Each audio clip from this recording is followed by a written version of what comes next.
morning all, welcome back to Reset Equine. So today I come to you from a different environment.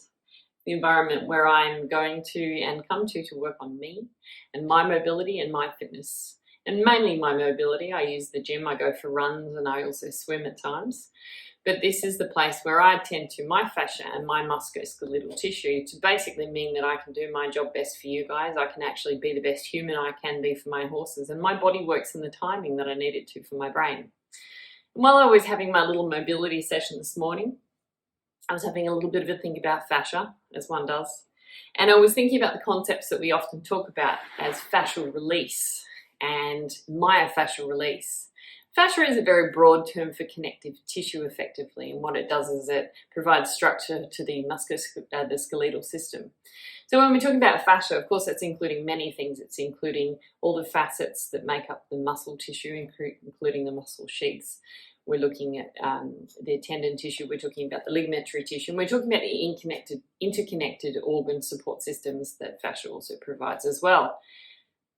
But the concept of fascial release and releasing fascia is a bit of a misconstrued one in many cases, because we can't really release tissue. We can't really release anything. The concept of releasing is almost a poorly misunderstood concept of the fact that we could be, holding things together, or something could be tight, or it could be trapped in something.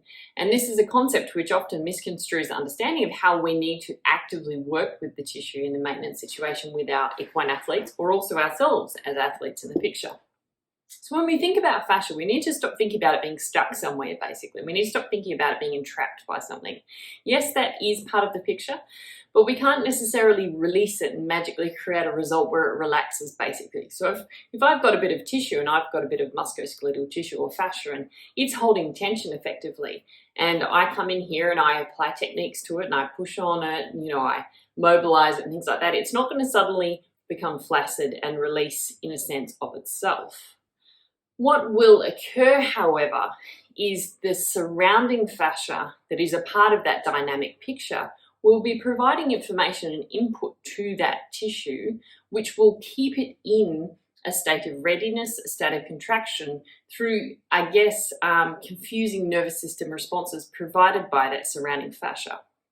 So when we're thinking about fascia, what we need to start to think about is less of the fact that it might be entrapped and stuck, and it just basically releasing within that. If you can see my hand, if I just release my hand, I'm still not able to move my hand out of what encapsulates it. So in and itself, relaxing is not enough. What I need to do basically is think about working with the tissue and creating full ranges of motion that actually enable the surrounding tissue to move and slide past through its full range of motion. And that's what we're gaining from release processes. Now, if I've tried to release the muscle tissue, but I've got no capacity to slide from that sliding surface, that integrating dynamic tissue that's working and communicating with it, then I'm not going to achieve much. I might have a very relaxed, muscle. But if the surrounding tissue isn't actually free from movement, then I'm not going to create a dynamic change and I can't actually flex the joint. However, if I'm working on the connection between the actual surrounding tissue and the musculoskeletal tissue, the tendinous tissue, the ligamentary tissue, and I effect a change between those normally sliding tissues that should have fluid between them to create a lubricating surface, then what I can do is I can actually create a relaxation within that main sac tissue, effectively that main body tissue, and the relaxation can occur, and then I can create a change through those sliding surfaces. So when we're talking about fascial release, we're not so much talking about just a relaxation of the tissue, but we need to actually really primarily look at the integration between the surrounding tissue and the primary tissue body effectively. If we don't have relaxation between both and we don't have sliding integrity, then we don't get to the outcome that we actually need to.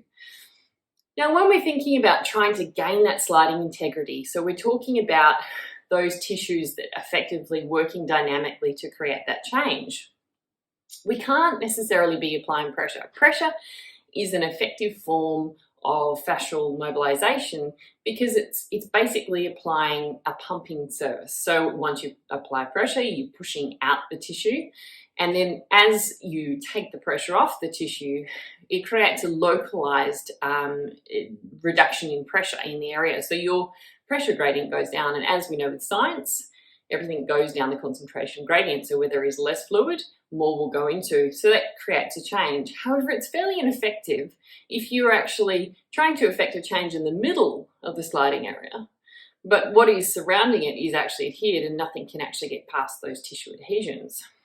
So what we need to do in those situations is consider the dynamic nature of it and work to those points where it's likely to have adhered and glued down most, and come in it from the side with very strategic movements to actually convince that, almost like a peeling of sticker away from the actual adhered surfaces, to then release, there we go, there's our word, to release that fascia from those adhesions.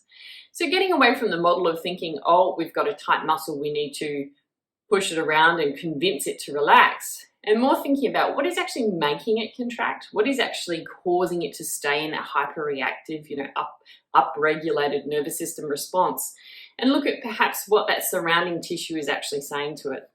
If your surrounding fascia is quite adhered to your dynamic tissue body underneath, what you're going to get is an outcome where this tissue is telling this tissue that it's actually under tension, so it needs to support itself by maintaining contraction. So when we're talking about fascial release, we need to think about things differently. We're not necessarily talking about applying pressure to those tissue bodies to convince them to relax. What we need to do is actually present to them a situation which allows them the correct nervous system response to actually relax, rather than effectively pressing a button or applying pressure to an area and expecting a very systemic muscle tissue release. It just doesn't happen. Basically, everything will stay where it is. We need to convince those areas through nervous system approach to actually start relaxing again.